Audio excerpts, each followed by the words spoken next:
Hi, and welcome to the Revive, Thrive, and Optimize podcast. I'm Billy Weiss, compounding pharmacist and health and wellness expert. As always, behind the scene, producer Mike and my great co-host, Janet. Thanks, both of you, for being here. Hey, Mike. Hey, Billy. Good evening. So before we start, I noticed that I am re-listening to our podcasts, and I'm learning so much that I'm having to get a pen and take notes. So the last 2 episodes that we did on hormones, thank you. I learned so much. I've been taking notes, and I've been sharing these podcasts with my friends. And they always ask me, well, who is Billy Weiss? Or he's just a pharmacist. What does he know about all this stuff? So I just want to bring up again how much extended education, continuing education, schooling, certifications, traveling for years and years and years, and probably spending more money than you even did on pharmacy school. No doubt. No doubt, right? No doubt. To become, so knowledgeable in nutrition. And so you're not just a pharmacist. Well, I'm not the traditional average pharmacist. Well, you're also a compounding pharmacist. Yeah. And you studied nutrition? I have an advanced fellowship in metabolic and nutritional medicine through the A4M, which is through the University of South Florida School of Medicine. And then, I have the PCCA, so Professional Compounding Centers of America compounding certifications. And then I have the World Link Medical Hormones certification. Yeah, that's amazing. So, yeah. Yeah. So you have a ton of knowledge. A lot of years of studies, yes. And that stuff is not easy. I've been tapping into trying to study that stuff, and it's just so much information. So tonight, I want to ask you about the thyroid gland. I have several friends that have called lately saying, ask him about the thyroid gland. I've been diagnosed with Hashimoto's or Graves, and what do we need to know about the thyroid gland, Billy Weiss? Well, I think the first thing we need to know is that thyroid disease is more common than we think. Okay. And that is without, I think, the medical community as a whole measuring the right numbers. So I think it's much higher than what we actually see. So I think the first thing that people need to know is that the most common ailment with the thyroid is definitely Hashimoto's, which is where it's an autoimmune condition, which starts where, in the gut. In the gut. So you got to fix the gut. I remember that. Yeah, good. So Hashimoto's is where the thyroid is underactive. Okay, there's not enough thyroid hormone. So it's hypothyroidism. Right. Underactive hypo. Correct. And I immediately think of if your thyroid gland is slow or you have hypothyroidism, that you're going to gain weight.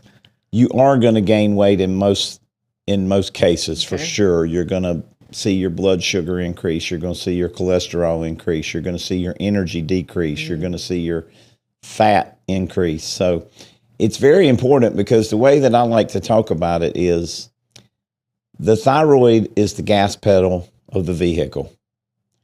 So when we think about the thyroid being the gas pedal, and particularly T3, which we'll get to, but just think of the thyroid as the gas pedal for the car, for the vehicle. Okay. If you can't mash the gas appropriately when it's time to go, you can't go, right? Car's not going to go. Right. And if you can't reach the pedal and you can barely mash it, you're a kid, you can only go so fast, right? You can go slow. So that's what happens, is we slow our metabolism down with Hashimoto's. Now, the results say, if you look at the statistics today, about 12% of the population has Hashimoto's. Wow.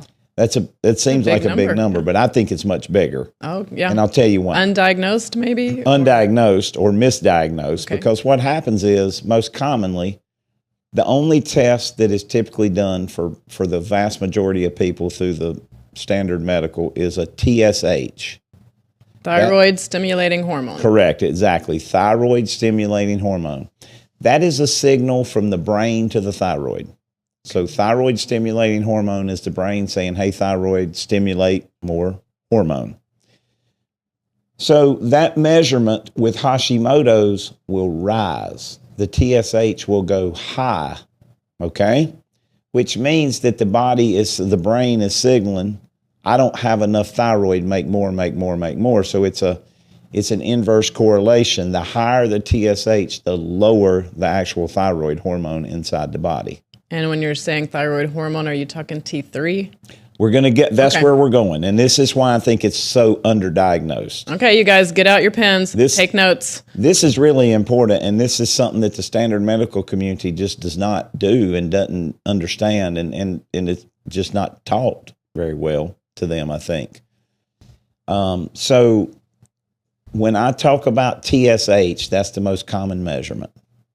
And what happens is, let's say our TSH goes to 7. We'll use a number that they would say, okay, TSH is too high and you have thyroid symptoms.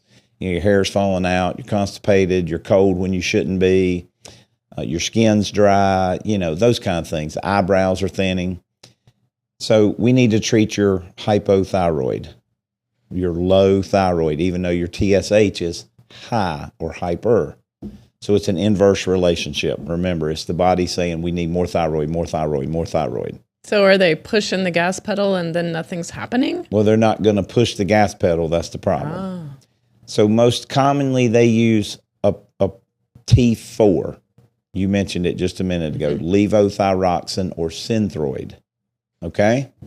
So Synthroid is not what mashes the gas pedal, but about 20%. It is 80% storage or gas tank. Putting gas in the tank is the way I like to explain it. So I pulled up to the pump. I can take my pump down and put T4 in my tank. Okay. But T4 only mashes the pedal about 20%. The other 80% is stored. Okay. T3, however, is what moves the gas pedal. It really is what mashes the gas. Okay. But it's ignored in almost all cases. So in labs, are they not looking at T3? Not commonly, no. So do we need to ask? TSH. Yeah, absolutely. People need to ask for a free FREE T3 and a free T4 along with their TSH. Okay. And here's why. So let's say we have a TSH of 7 and they give me the gas, the levothyroxine or the Synthroid. So the body sees that there's more T4 there or levothyroxine. So the TSH will often go back down into the normal range because the body sees there's more thyroid hormone there. What happens though is the thyroid hormone that it sees is the gas tank. It's the gas in the tank. It is not the mash the pedal. So the body will then say, okay, I have enough thyroid to TSH normalizes. The person says, I don't feel any better. I'm still cold. I'm still losing my hair. I'm still have dry skin. My nails are brittle or whatever. I'm gaining weight. My cholesterol's high. My sugar's high. All these things, right? It's like the car is idling, but it's not going anywhere. Well, it's like, yeah, exactly. The car's running. It's full of gas. But when you mash the pedal, the accelerator cable's been cut in half. There's nowhere to go. It doesn't matter how much gas we have. We're not going to move, right? Right. So T3 is what makes us move. That is what makes us go. That's what speeds the metabolism. About 80% of the results of the thyroid are actually T3. So what the studies actually show is that when somebody is treated with levothyroxine or T4 only, which are prescription medications? That's prescription medications, which is the vast majority of the standard of care treatments done today is going to be levothyroxine or Synthroid. Okay. And so what happens is the TSH normalizes, the doctor pats you on the back and says, your TSH is normal, I've done my job. And you say, but I don't feel any better. You still have the symptoms. And can you rename some of those symptoms again? Yeah, the most common things that we see are cold, hair falling out, eyebrows thinning, dry skin, constipation, weight gain, no matter what they do, fatigue. Certainly is one, so those are the most common things people experience. So we got a full gas tank. The TSH is normal. The doctor says, I've done my job. I'm a great doctor. The problem is the patient never got better. Right. And the reason is that the studies actually show that when you give T4 alone, levothyroxine, Synthroid, you actually then down-regulate the production of what's mashing the gas, also T3. So it's making you worse, not better? If you look at the studies, in most cases, it actually makes the person worse. And many drugs and nutrient deficiencies prevent people from converting T4 to T3 efficiently. What would be some of those deficiencies? Well, it could be magnesium deficiency. It could be selenium. It could be iodine. It could be, tyrosine. There's so many different deficiencies that can cause that. Drugs, if they're on any blood pressure drugs, they're going to, statin drugs, they're going to have a real problem converting T4 to T3. Okay. So they have that full tank of gas, but they can't mash the pedal. So what happens is we're actually, in a lot of cases, we're normalizing the only number that they're looking at, TSH, but we're actually making them no better or worse. And is it because there's a drug that does that? It is because there's a drug that does that. And Synthroid is a big deal. And if you look, I can't remember the lady's name that worked for the company. And she did the studies on this, and she discovered this long ago. And she wanted to come out and say, okay, we need to do something different. But they had her under contract, and they said, you cannot release this information. And this happens all the time, that these studies are manipulated or hidden or, just swept under the rug, for lack of a better term. Follow the money. So she wanted to come out and tell it, but she couldn't because she was contractually obligated. And they were going to, of course, sue her if she did. So she had to wait until, I don't know, however many years, and she told it, but it had already been the medical establishments teaching that this is what we do. Well, what's exciting, though, is I know you're going to tell us now what we can do. And I'm guessing it's going to have something to do with our diet and nutrition, and our gut, of course, that can really help get that T3 going. Well, Janet, in some cases, we can help people's T3 increase for sure with the right supplements, with the right gut healing protocol, with the foundational 4, with the GI Protect if necessary. But in today's world, again, with all the toxic things that are around, with all the glyphosate, with all the atrazine, with all the triclosan, think of during the latest viral outbreak, all the people that were using all these toxic hand sanitizers. People were using triclosan. Triclosan destroys the thyroid, okay? It literally destroys the thyroid's ability to work. If they're drinking brominated beverages, so a yellow, a Sundrop, a Mountain Dew, a lot of Mellow Yellow. Mellow Yellow, thank you. Those are all brominated. Bromine displaces iodine from the thyroid, from the body, and so now we can't. T4 is actually 4 parts iodine, and T3 is 3 parts iodine. So if we don't have enough iodine, we're not going to be able to convert and make thyroid hormone. Interesting. So we can help for some people get their thyroid working better, but the main thing we can do is get them converting T4, the storage hormone, the gas in the tank, to T3 more efficiently, mash the pedal. So they would have more percentage. Correct. Okay. They can increase their free T3, which we can see on the test if we measure it, right? So that is done with with supplements and making sure they're not on drugs that block T4 to T3 conversion. Again, like blood pressure drugs and things. Right. When I say make sure they're not on them, I mean try to help them make lifestyle changes so they don't have to be. But would they still be on the tyrosine? Tyrosine? Or thyroxine, sorry. Levothyroxine? Levothyroxine, would they still be on the pharmaceutical as well? Maybe. But again, in most cases, it's going to make it worse. Okay? So what we want to do is try to make them nutritionally sound, foundational 4, whey protein so they get their tyrosine, the OptiU whey protein and things.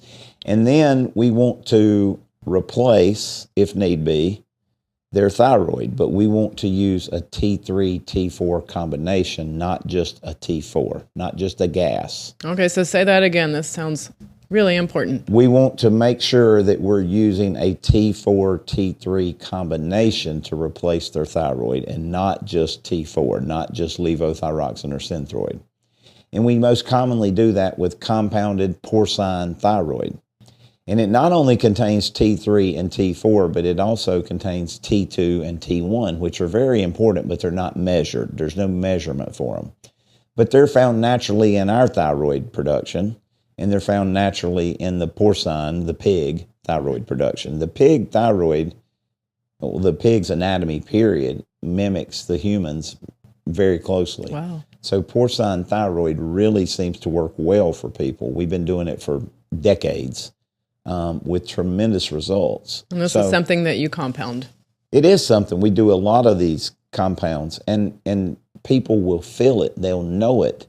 When you have these people with high cholesterol, one of the first places we need to look is their sugar levels, their insulin levels, but their thyroid's low. It's sluggish, okay? I can almost always tell you that that's the case when they're feeling tired and they can't burn fat no matter what, but their insulin's not out of control. Their thyroid's low.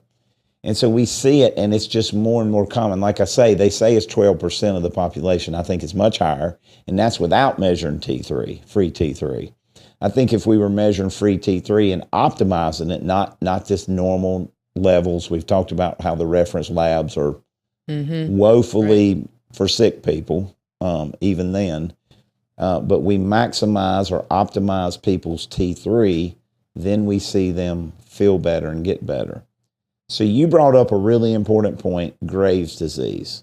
Now, Graves' disease is just the opposite. It's hyperthyroid. It's too much T4 and T3. So would you be possibly losing weight with Graves' disease? Often you would be thin. Yes, you would have trouble putting on weight or keeping on weight. You may have like jitteriness. Okay. You could shake a little. You could have a rapid heartbeat. You could have like bulging eyes. Yeah, I see the TED commercials all the time. Thyroid eye disease. Thyroid eye disease. But you have to understand Graves' disease, Janet, is very uncommon. It is an autoimmune disease, so guess where it starts again? In the gut. In the gut, correct.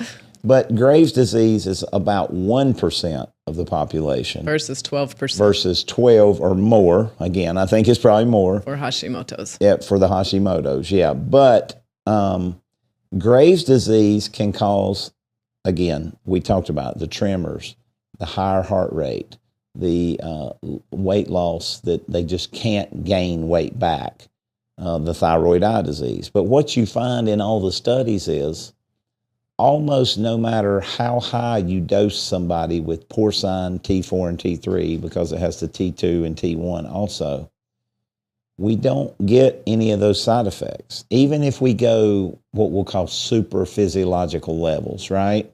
Like well above what they say is normal. And the reason that we think that is because it's such a balance of all four hormones, okay? Whereas in Graves', we're getting just a big bulk, it seems like, of T3, so we're just mashing the gas without all the other things. Okay. And so we don't see, you don't have to, people sometimes will say, well, I'm worried about irregular heartbeat, or I'm worried about thyroid eye disease. When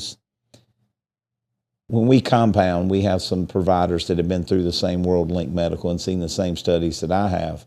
We do higher doses than what would be standard, even with the porcine, and I've never, ever seen anybody that said, oh, I think I got too much. Wow. I think I have a rapid heart rate from this. Just haven't seen it. So it's very safe, and you have to remember, too, we've talked about this with the other hormones. And by the way, we struck a big nerve with the hormone classes, or podcast, I should call them. Really, a lot of messages for you and me, and Mike's noticing on the comments and the views and stuff that it's definitely something people are interested in. So I'm glad you thought of thyroid tonight as to be our topic. But what happens is, when we can get the balance of all four thyroid hormones, T1, T2, T3, T4. Yeah, we don't get any of those symptoms of overactive thyroid. But we've talked about before, is where I was going with these other hormones, is sometimes we have to get higher levels because our receptors are so polluted, is the word I'll use, from all the plastics, all the EMFs, all the atrazine, the glyphosate, all these toxins, the triclosan we mentioned earlier from hand sanitizers. Yeah. It's in many of these antibacterial soaps that people are using. Even our yoga mats, I had to get rid of all yoga mats because they had phthalates. Yes. And got everybody to get, phthalate-free yoga mats. Because we're just absorbing that stuff into our bodies. We hadn't even talked about phthalates and propylene glycols. There's so many toxins that my point is sometimes we have to get higher levels of T3 in order to get the receptors to respond, just like sometimes we have to get higher levels of progesterone, testosterone, estradiol, and DHEA. Right. We see no side effects by doing that. We're treating the patient and their symptoms rather than the labs, okay? So when you look at the studies too, one reason that knowing your free T3 is so important is that low free T3 is directly related to heart disease, especially in women. Now, again, 1 in 37 women die from heart disease before menopause, 1 in 2 after menopause. What lowers? T4, T3, DHEA, testosterone, progesterone, estradiol. All these hormones we've been talking about, right? So it's part of that symphony. It's part of the symphony to have your thyroid optimized if you want to feel good, look good, have the energy. Just imagine if I can't mash my gas pedal well, I'm not going to feel 18 every day. And you know my philosophy, I should feel 18 every day, and I do feel 18 every day. I'll take 38. I just want to feel 38 every day. I want to make sure I'm mashing my gas pedal effectively. And we see that with the porcine thyroid. And we see just the opposite with just the levothyroxine or the T4 alone. So I think the big confusion in the medical community is that if we normalize their TSH, thyroid stimulating hormone, if we get it in that range, everything's going to be good. But we do it with only T4. And when we do it with only T4, we don't get the benefits. And again, like you said, they're treating the lab and looking at that number and not really treating how the person feels, because maybe their lab number looks good, but their symptoms are still there. Well, Janet, you said it when we were getting ready to start. We're all individuals. So it doesn't... what number of T3 works for Billy might not be the same number that works for Janet, might not be the same number that works for Mike. So we need to get out of this mindset of this is a set number of reference ranges that we have. And we can't go outside of that. When there's no harm, there's only quality of life and benefits and every marker of health. Why can't we go outside of that? Because remember, we're based it on the average sick American. I tell people all the time, we spend the most money on healthcare, and you've heard me say this a million times, and we get the worst results. So why do we want to use their labs? Why do we want to use their numbers to say this is my reference range? Yes, if you want to be sick, if you want to be prone to have heart disease, cancer, stroke, blood clot, heart attack, the next virus that comes along, by all means, try to be in these reference ranges. But if you want to be optimally healthy, you need optimal numbers. And those numbers will not make the average physician happy, which is why we have to go to somebody, in my opinion, that understands this. It's outside of the insurance and the copay system, because they are dictating what these providers can do. Wow, so interesting. Thank you. I've learned a lot about thyroid tonight. Thyroid is a really misunderstood hormone in the medical, not that they're not all, but especially thyroid, because they think they're doing such a good job when they normalize their TSH. And that is worthless to me without the free T3, just like your A1C is worthless to me without your fasting insulin. And when your thyroid is off, either high or low, what does that mean for your quality of life or lifespan? Well, again, you're at a higher risk of heart disease, dying from heart disease, if you have low T3. You are certainly at a higher risk of heart disease if you have too high T3 from Graves, not from the capsules. We don't see that from the compounded thyroid. But Graves' disease can increase your heart rate and your blood pressure and those things, which obviously long-term is not healthy. But the main thing with Hashimoto's is people just feel fatigued. They have no energy. Again, can't mash the gas, can't go anywhere. You know, they're sluggish, they're slow. You'll typically see them, they'll be overweight, the high cholesterol. So now they're put on a statin, which guess what? Lowers their thyroid function even more. So yeah, it can be a very big quality of life changer to optimize thyroid. And you know, Janet, it's I don't know why, but you see more results with thyroid. Not that men don't have great results with thyroid. We do. But women especially are more sensitive to low T3 than men. And you can really watch women just kind of light back up when we get their hormones in balance and really look at their T3. So it is something that we do. We make a lot of porcine thyroid capsules because we have a lot of success with it. So everybody needs to get their labs done, not just your TSH, but you got to get T3 checked. Free T3. Free T3. Free T3. And we love to just have a free T4 just to see where we are also. But yeah, I mean, you need, and if we want to keep going, we really need to get TPO antibodies.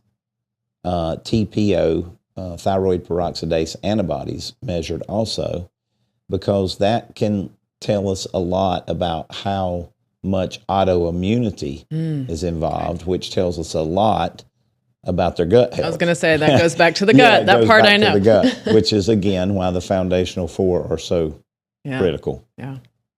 So yeah, oh, awesome. Janet, it's been great. I think this one will probably strike a nerve with people like the other hormone ones have. I keep getting these questions. When's the next hormone one coming out? When's the next hormone one coming out? Producer Mike releases one every Sunday. So please like, subscribe, share. That really helps us and helps more people learn. So we're here to help you. Yes, thank you so much. Thanks, everybody. See you next time. All right. Bye.